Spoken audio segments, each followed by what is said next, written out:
Hello and welcome back to my channel. It is coming up to the end of October and I thought I'd introduce you my November reading video and tell you what I've got planned. So in November I'll be playing TBR Harvest and in particular the Booktuber Harvest Bingo. TBR Harvest is a readathon that actually already happened in October. It is hosted by Leandra at the TBR 0 and it's a kind of readathon that consists of different elements, and first I felt like it was a little bit too much for me, a little overwhelming, but then I've been watching Ellen of the Handmaid book club videos. She was playing the bingo board throughout October and that made me really excited about it. So yeah, I'm gonna play that in November. So Leandra has created 10 different bingo cards. You could pick whichever one or ones you wanted to play. I just rolled a 10-sided dice and then landed on number 5. So that's the board I'll be playing with.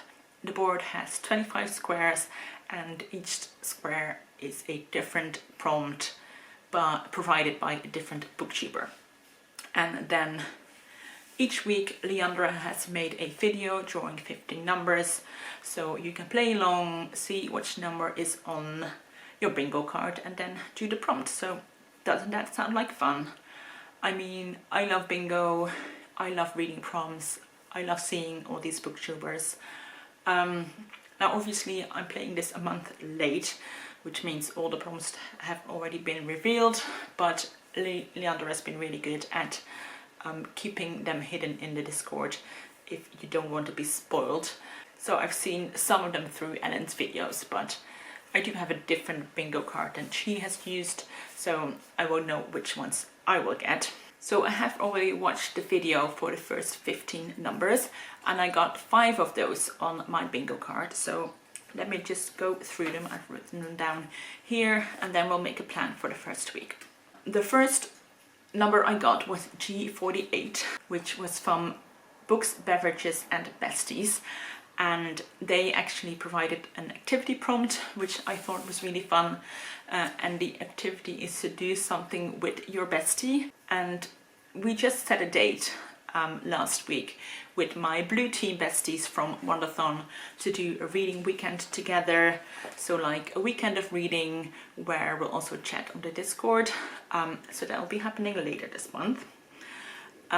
Next was G55 by Pages with Paige, which was to read a book that will hit you in the feels.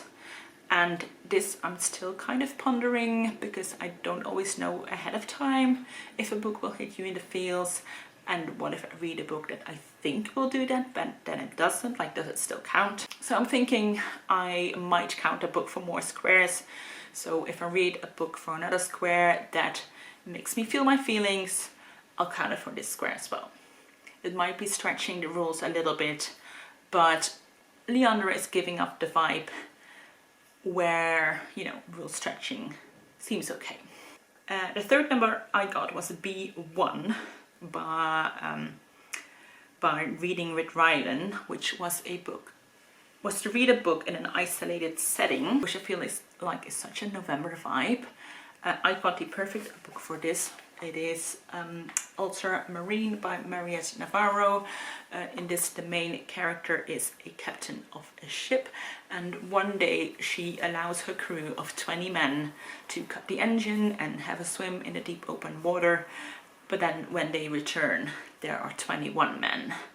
So intriguing.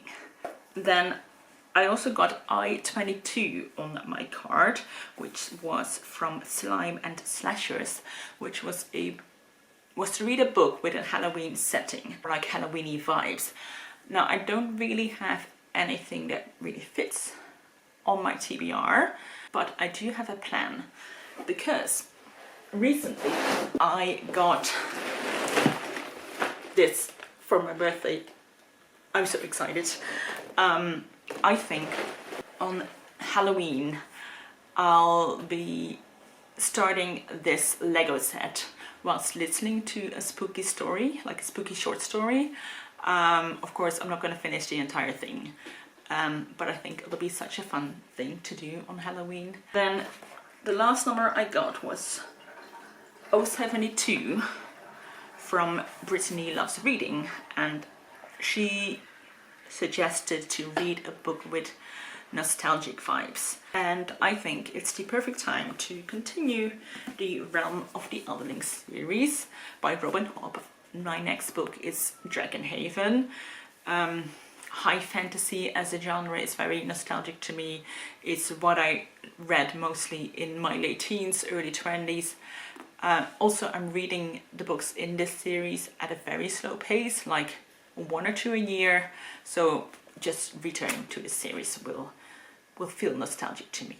So yeah, that's the plan. We'll reconvene here in a week or so, or a few seconds for you, to see how my first week went, what the next prompt will be. Does that sound like a plan? I think it does. So it's November and warm enough to sit outside on my balcony. I'm not complaining, but damn climate change. I'm here to do my week 1 update for TBR Harvest, Booktuber Bingo. In the last week I've completed 2 squares. The first one was I-22, which was to read a book with Halloween settings, and I started doing my Hocus Pocus Lego, and I listened to some spooky stories. I ended up listening to 2 different Roald Dahl stories. The first one was Man from the South, which is where a young sailor, I think, places a bet with a salesman. He has a lighter that never fails, and the salesman says he will give the sailor a Cadillac if he lights the lighter 10 times without fail. But if he doesn't manage to do that, he wants something else in return. And then the other story I listened to was Lamb to the Slaughter, which is where a woman kills her husband in a kind of a spur-of-the-moment thing, and then gets rid of the evidence in the most genius way. Both of them were about a half an hour long, and just the perfect blend between creepy, unsettling horror and dark humor. And yeah, I really enjoyed having this as a Halloween activity. Then I also finished my book for B1, which was to read a book with an isolated setting. The book being Ultramarine by Mariette Navarro, translated from the French by Yves Hale Agnes, and the isolated setting being a ship in the middle of the Atlantic Ocean. So in this book, the captain of the ship, the only woman on board, she usually runs a very tight ship, but kind of surprising herself the most, she allows the crew to cut the engine for a few hours and lets them have a swim in the open ocean. When they come back, however, there is one more crew member among them. There's an unexplainable fog. The ship is not behaving as it should be.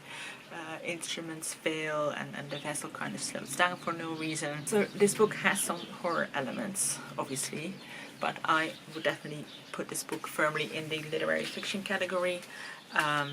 It has very sort of sparse, poetic descriptions of the sea and the ship.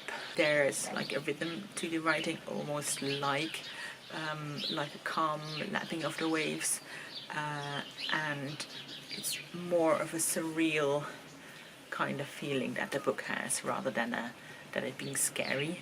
And I really love that, but I think it's good to know, in case you have certain expectations from the blurb.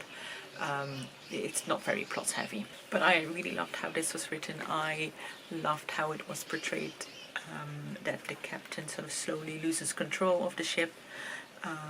I really liked how the crew was described almost as being one collective entity rather than 20 different men. I loved the setting of the open sea, being isolated from the entire world, and being dependent on your crew members, almost like a place all of its own outside the rules of of the world around you. And I really liked that it was kind of vague and you never really get to know what's going on, and that it's kind of weird and open-ended. I think if you like a book with beautiful prose and a kind of an unsettling, moody vibe, this might be for you, but not if you need a lot of plot or like a clear story. So yeah, that was the first book I read. Now for next week I had 4 different prompts to work with, so 4 numbers were on my bingo card. The first one was 062, which was a book that features music or a musician, and for this I have selected Fire Rush by Jacqueline Cooks. This is set in the 80s and it's about a woman who goes raving every weekend at a club, sort of the Jamaican dubstep dance hall scene in London at the time. So I think music will have a big role in this book. That prompt was provided by Nell's Next Chapter. Then I got the G53, which was from Keep Calm with Books and Coffee, and she suggested to read a book with your favorite trope or buzzword, and I'm gonna combine this with B14 from Jennifer Loves Books, which was a book first published before you were born. And one of my favorite buzzwords is something like rediscovered, long out of print, hidden gem. So I picked out this book. This is the Thuiswacht by Dola de Jong. It also has an English translation, and the title is something completely different from the Dutch one, and it's something like the tree and the vine or something. And yeah, it was first published in 1954 and then republished in 2017.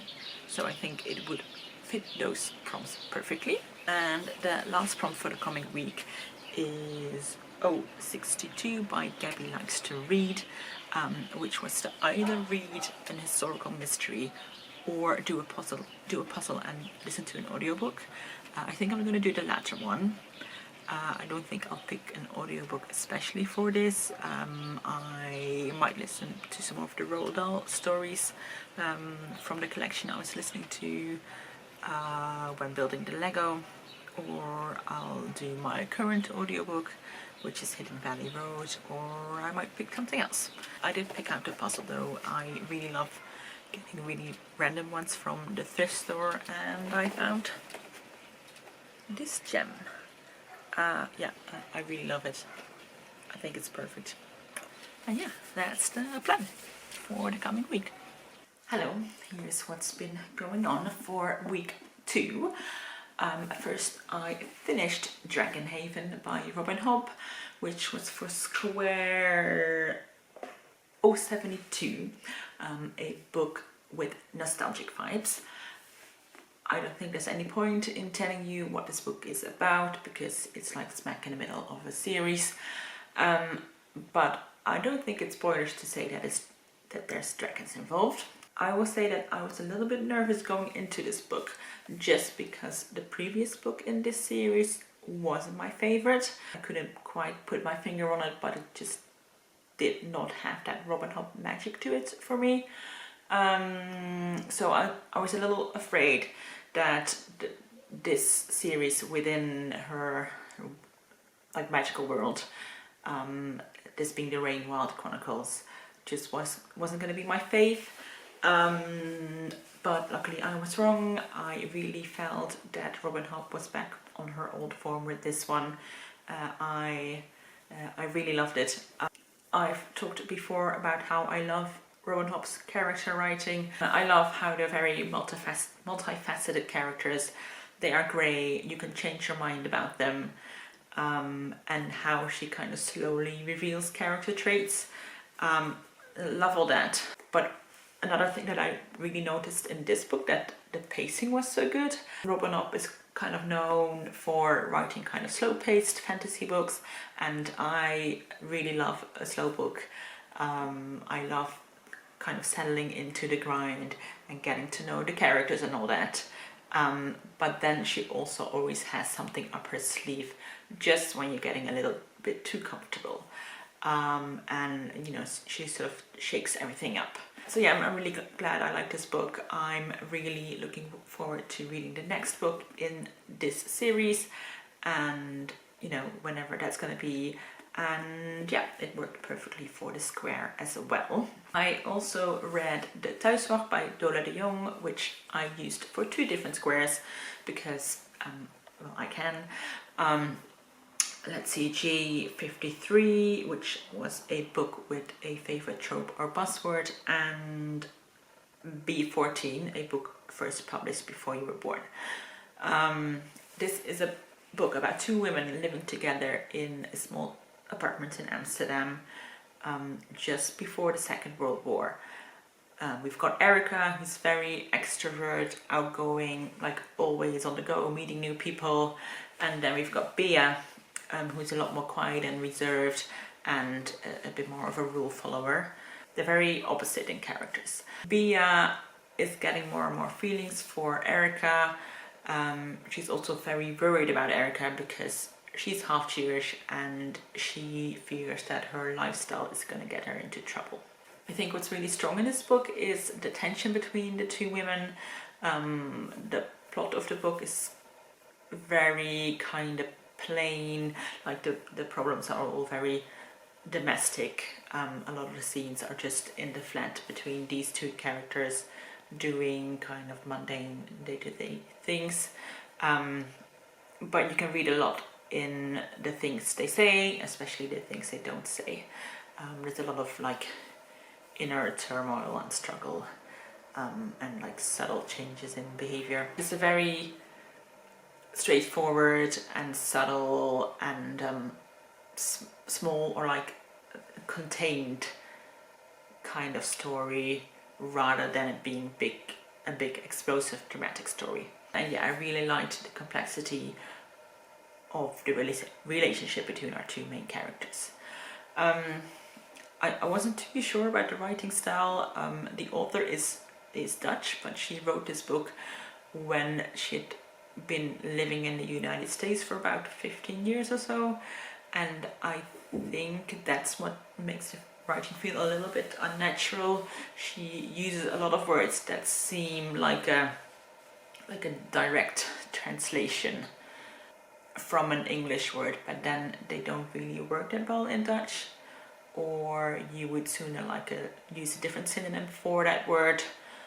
So yeah, that got me out of the story a bit sometimes, and I wonder what the English translation of this book will be like, because now it almost felt like I was reading a not so well translated book, even though it wasn't translated, if that makes sense. So yeah, I like this well enough. I don't think it's going to be one of my favorites, but I enjoyed it. And then lastly, I've also finished 66, which was to do a puzzle and listen to an audiobook. I made the puzzle, which was really fun to do. I hadn't done a puzzle in a long time, just because I don't really have a big enough table to do puzzles on. Like if I do a puzzle on a table, it means I won't be able to use the table anymore, and I don't have that many more flat surfaces. But this time I just used the top of my dresser, and it worked perfectly, at least for this size of puzzle. And I've been listening to Hidden Valley Road by Robert Kolker whilst doing the puzzle. But I haven't finished that book yet, so I'll talk more on that when I finish it. And yeah, now I'm gonna share the next bingo numbers that I got in the 3rd number drawer. I got 5 of them, and they're all reading prompts, and I can already tell that I won't read 5 books in a week, so let's see how I'm gonna make this work for me. So first I got N45 by The Hexed Library, which was to read a book from a previous fall TBR. Now I don't really make TBRs, and if I do, I rarely write them down, so I wasn't sure how to check this. And also not quite sure how to do this prompt. But since November is also non-fiction November, I thought I could do a non-fiction book that I've been wanting to read for a while, because every non-fiction book that I want to read is always on my potential TBR for November. So I'm gonna count Hidden Valley Road by Robert Kolker for this one. I am already like 80% through in this book. So it feels a little bit like I'm stretching the rules for this one, but whatever. The next number was G56 by Adventures in Pages, which was to read a book outside your normal genre. And for this I'll also be reading a book I've already started. For TBR Spin in November, I'm reading Prairie Dresses Art Other by Danielle Dutton. And it's outside my normal genre because I have no idea what the heck genre this book is. The book has 4 parts. The first part is Prairie, which was short stories. Like, seems pretty straightforward enough. And now I'm reading the next part, which is basically just a list of quotes with the word dress in it from different books and like literature. And then the next part I think is going to be like a kind of essay, and I don't know, there's like one more part, and I don't know how it will all work together, but I can definitely say it's not like something I've read before. The third number I got was from Jolene by Bookworm Adventure Girl, which was I-28, and her prompt was to read a thriller / crime / horror novel from a Canadian author. I was also struggling a bit with this prompt because thrillers, crimes and horror are not my favorite genre. I found a couple that sounded interesting to me, but they aren't available to me right now. So in the end, I've decided to go for The Handmaid's Tale by Margaret Atwood. I read the graphic novel adaptation of this book last month, and that made me really want to reread the novel. So I thought now might be the time. It's more in this dystopian genre, but I think we could all agree that it has some horror elements to it as well. Then the next number was a B9 by Jenna Agaton. I should have double checked how she pronounced her name in the video. Anyway, her prompt was to read a spooky book in a single sitting, and I got a book from the library for this one. It's The Yellow Wallpaper by Charlotte Perkins Gilman.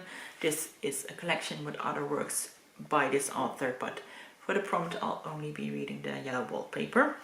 And then the final number was 073 by Locked Booktician, which was to read a cozy vibe book, and she specified that this could be anything that's cozy to you, something that's a comfort genre. And I thought it was fun to have this in contrast with the Adventures in Pages prompt. You know, it's now we have one book to read inside my comfort zone and one outside of my comfort zone. And I'm gonna go with this one, The Mierenkaravaan by Mariken Heitman. It's supposed to be a kind of reflective, heavy on nature writing, literary fiction, which is definitely my kind of thing. So yeah, that is the next 5 prompts. Quite a lot of reading to do, so we'll see how far I get. I do have a weekend of reading planned with my Blue Team besties, so hopefully I'll manage to get some things done. It's time for the week 3 update. I got a few squares ticked off, so let's get right into it. The past weekend we had our reading weekend with the Blue Team besties, which was just reading and talking on Discord. You know, just having a fun time, hanging out virtually, and definitely something I think we'll do more regularly. Like maybe we'll set a date every other month or so. So that was square G48, do something with your bestie. During that weekend I completed 2 books. The first one was for 073, which was a cozy vibe book, or a book inside your comfort zone, and for that I read The Mierenkaravaan by Mariken Heitman.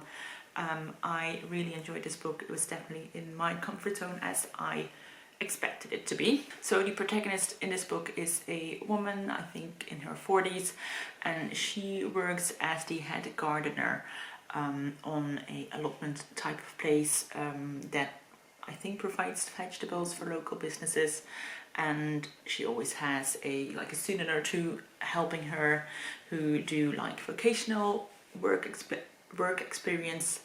I'm not exactly sure what the situation is, but in practical terms she gardens in a vegetable garden.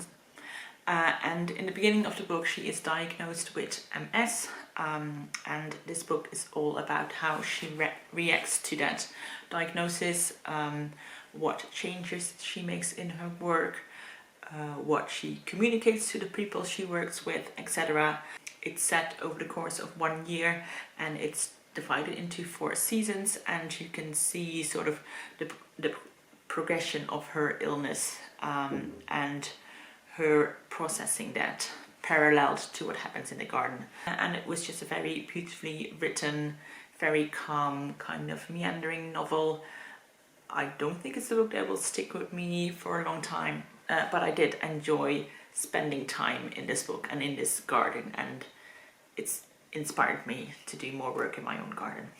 So that's that. Then I also finished Square B9, which was to read a spooky book in a single setting. And for that I read The Yellow Wallpaper by Perkins Gilman, which is actually a short story, but it is also published as a separate book, just not in this volume, but I'm gonna count it as a single book. And I thought this was really good, really well crafted. It was first published in 1892, I think. And it's about a woman who, together with her husband, moves into this old country house. The husband is a doctor, and he thinks his wife is suffering from a temporary nervous depression with a slight hysterical tendency, which are his words, not mine, after the woman gave birth to their, I think, son. And the solution, according to him, is to order her to complete rest, and he confines her to one of the bedrooms in this house. And it's kind of the yellow wallpaper in this bedroom that becomes the main character in this story. Our protagonist becomes obsessed with this wallpaper. She tries to like figure out the pattern in it, and she becomes convinced that in a certain light she can see a human figure emerge, and you can see kind of how her mental health declines even further instead of getting better. I can see why this is such a well-loved story. There is a lot of things to discuss. It's about the oppression of women. You learn about the ideas on the mental health at the time. There's a little mystery going on in the story as well. You know, all the time you're kind of wondering what happened in that room before. You know, who was using that room before, and it's written just so deliciously eerie and oppressively. I wouldn't be surprised if writers like Daphne du Maurier or Shirley Jackson would have taken inspiration from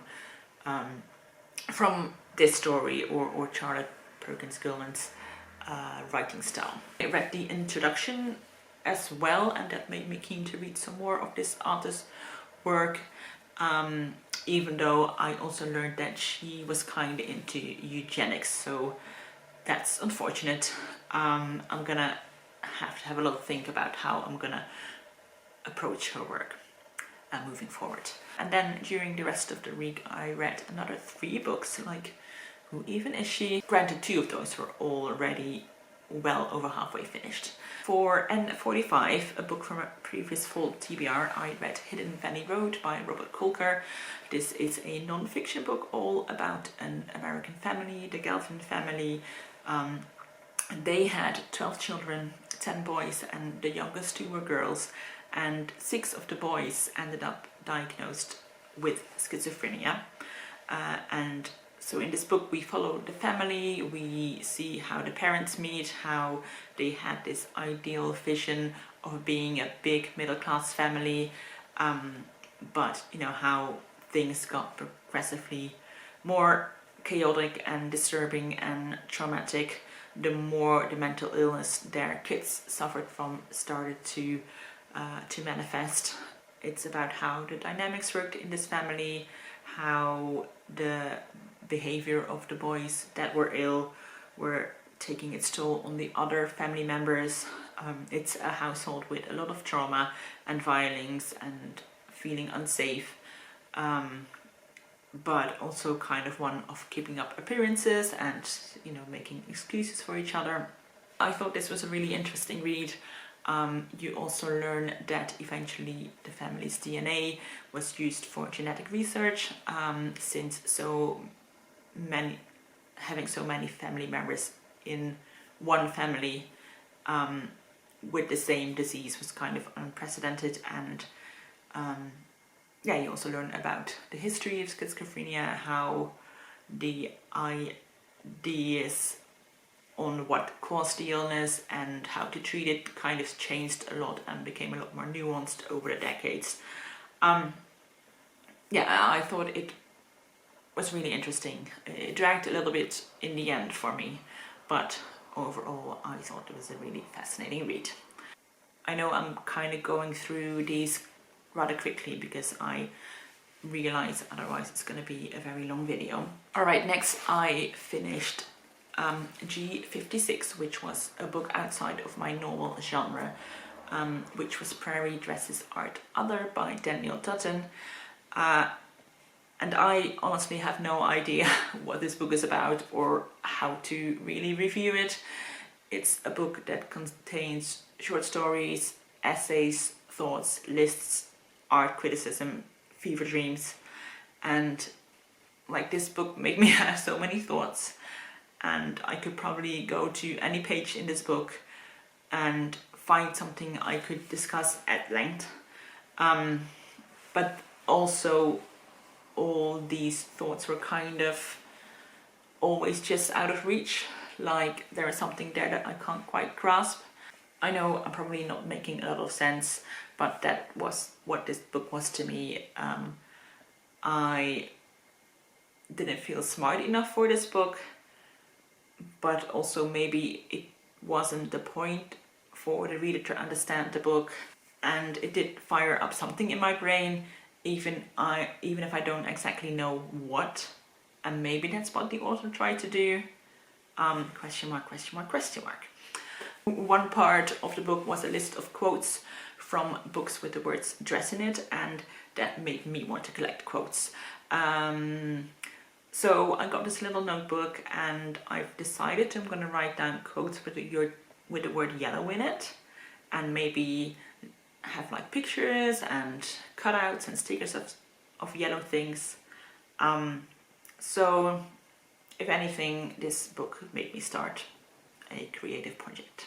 And then lastly, this week I read The Handmaid's Tale for I-28, a mystery slash thriller slash horror by a Canadian author.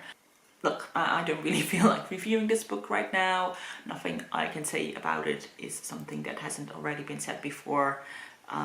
It's really good. Margaret Atwood is one of the best authors of our time, in my opinion, and I think this is probably one of her best books. So this book is quality, it's timeless, it's relevant. I think it's one of those books that does it all right. So plot, prose, characters. So yeah, really love this book. I could probably read you the yellow quote I got from this book. Would that be fun? Okay. Not a dandelion inside here, the lawns are picked clean. I long for one, just one, rubbishly and insolently random and hard to get rid of, and perennially yellow as the sun. Yeah, it's so good. I really love her writing. Alright, so that is how I did last week. Let's see what's in store for next week. In the fourth drawing I got 6 numbers, so obviously I did have a look to see if I could combine them. First was G57 from Realm of Kidlick Comics, and she stayed true to her name and suggested a middle grade graphic novel. I went to the library and I picked up a few. I got this one, Dagen van Zand, or Days of Sand by Aimee de Jongh, flipping through this, I realized it might be a bit older than middle grade, but I still think it looks really good, so I might read it anyway. It depicts the Dust Bowl and the Great Depression. I've also read a couple of other works by this author / illustrator, and I really like her style. I also got Jane the Fox and Me by Fanny Britt and Isabel Arsenault, which is about a girl who loves Jane Eyre, who feels kind of lonely until she meets a fox. And then also this one, Vis or Fish by Wil Kranendonk and Irene Schiphorst, which is about two girls who become friends and one of them kind of has a dark secret. They're all very different in style, but I think I might actually read them all because they all look good in their own way.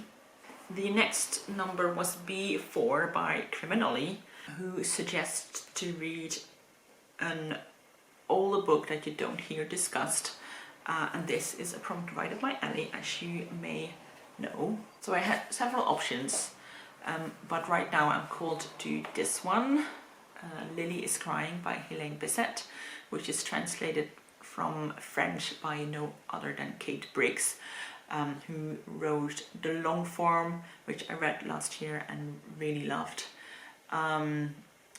It was the author's debut novel, first published in 1953, and I haven't heard anyone talk about this book. And then I got I-29 by Brooklyn Reach, which was to read a genre blend, and I wasn't sure what to read for this at first because I don't really read a lot of genre fiction, let alone genre blends. So I was kind of looking through my story graph to see if I could find something with multiple genres, and I found a couple that said both fiction and autobiography, and I realized that autofiction is kind of a genre blend. So I'm gonna go with this one, Slechte Gewoontes or Bad Habits in English by Alana S. Portera, and this is translated from Spanish to Dutch by Annette van der Heijden and Alicia Sebes. This is a fictionalized account of the author growing up as a trans girl in a working class family in Madrid in the 80s and 90s. Next was B7 by Pink Beauty XX, which was to watch an autumnal movie. I could do that. Then I got N38 by Beatrix's Book Nook, which was to read a translated book with mental health wrap. Again, a prompt that is right up my alley. I actually have 3 translated books, this one and this one. Yeah, this graphic novel is also translated, and I'm assuming at least one of those will have mental health wrap. And then the last prompt was I-27, provided by the one and only Prairie, which was to read a book with orange on the cover, and literally all of my graphic novels have orange on the cover. And I think I'll also mention the final number draw. Leandra originally started the drawings a few weeks ahead, so there were 5 in total, but I don't want to wait until the final weekend to see those numbers, and I did already know that they were all activity prompts provided by Leandra herself. So I'm just going to go through them really quickly. One of them was to do a poll pick in the Discord, which I'm not sure I'll do because the readathon is already over and it feels a bit redundant, but maybe depending on how the bingo board looks at the end. I got to do today's Teams and Tomes prompt, which was another element of the readathon where there were 31 prompts for each day in October, and each one was a thing that you had to find on the cover of the book, kind of like a scavenger hunt. Today is the 23rd of November. Okay, it took me a little while to find it because Leandra had already archived the challenge. But the prompt for day 23 is a book with a road or a path on the cover. So I'm gonna see if I can find a book with that on the cover later, and maybe I'll read it, depending on what book I find. Leandra said you don't actually have to read the book, you just have to find it for the prompt to count. I also got the eat or drink a seasonal item. I could do that gladly. And the last activity prompt I got was to take a break and watch Booktube, and I could easily do that. In fact, I'll cross it off now because I know for a fact that I've already done that, and I will do that because I watch Booktube daily. And that was for N33. So yeah, again, I have some fun things ahead, and I'll see you at the end of the week. Alright, let's wrap up the final week of TBR Harvest. Again, I feel like I've done a lot this last week. First, let me get all the activity prompts out of the way. I looked for a book with a road on the cover for prompt I-21, and I found this one. It has a giant rock in the sky, and then underneath it there's a road. I did not read it, even though it's a tiny little book, but it still counts for the bingo. Then I also had a really nice kind of spiced up chai hot chocolate kind of drink. I've got to take a picture, but I had it after I had an afternoon of holiday shopping, and I managed to get everything done I needed to do. So I treated myself to a little sit down in a cafe, and it was lovely. And that was for 070. I watched the Dead Poets Society, which was a lot more sad than I thought it would be, and definitely very autumnal. So that's square B7. So now let's quickly move on to some books, because I read some really good stuff. First, I finished Bad Habits by Alana S. Portera, which I read for I-29, a genre blend, and also for N38, which was a translated book with mental health rep. So this is a fictional work, but the author draws very strongly on her own lived experience. It's about a kid growing up in a poor working class neighborhood in Madrid in the 80s and 90s. And well, she just witnesses a lot of shitty things. She sees the devastation of drug abuse with her own eyes. There's an AIDS epidemic, there's class struggles, poverty, any kind of violence that is the result of a patriarchal society. And amidst all this, she kind of discovers that she is drawn to the women in her neighborhood, and especially to the women who live on the fringes, and she kind of feels an affinity to them. She discovers that she's trans and not the masculine son her parents want her to be. And what then follows is a story of self-discovery, of trying to be yourself in a world that is at best misunderstanding, but mostly hostile and often even life-threatening. Her journey is one of many setbacks.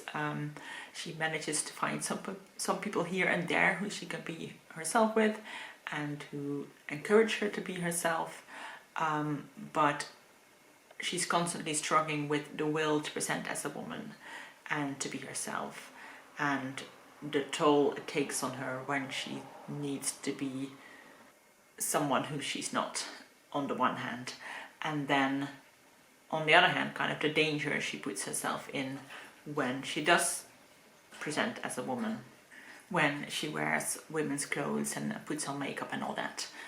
I think the author writes this beautifully, and I think the way she writes about gender dysphoria when she needs to hide, and the euphoria when she's among people she can trust and loves and gets to be herself, is very enlightening to me as a cis woman.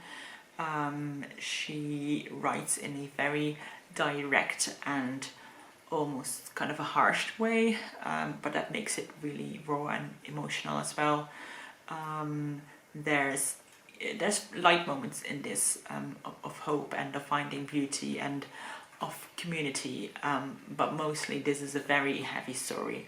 It's a story of survival, a story that is not linear, kind of confusing sometimes, and some parts are just left out because they are too difficult to talk about. But I feel like in that way it is also very realistic and just the way life is. Yeah, I thought this was really well done. Definitely a recommendation if you want to read about the trans experience, but also if you just want a real emotional gut punch of a story. Then I read this for G57, I think. It's a middle grade graphic novel. It's about a girl who's being bullied in school. She feels very lonely. She doesn't really have any friends. And then a new girl comes to class and becomes friends with her. Like, this is the spread of the new girl coming into the school. So you can see a bit of the style of the graphic novel. It turns out this new girl also has some problems of her own, and eventually she shares that she's abused by her mother, and then there's also a talking tree that gives them advice.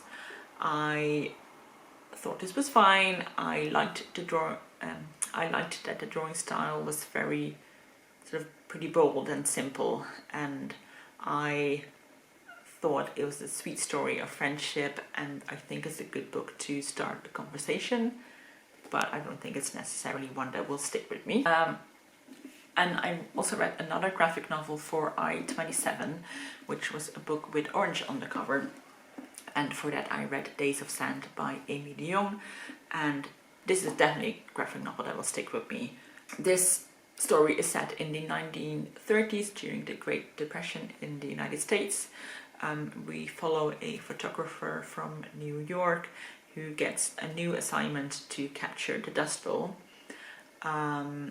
So he travels to Oklahoma literally with a list of things he needs to photograph, like starving children, families packing to leave, abandoned houses.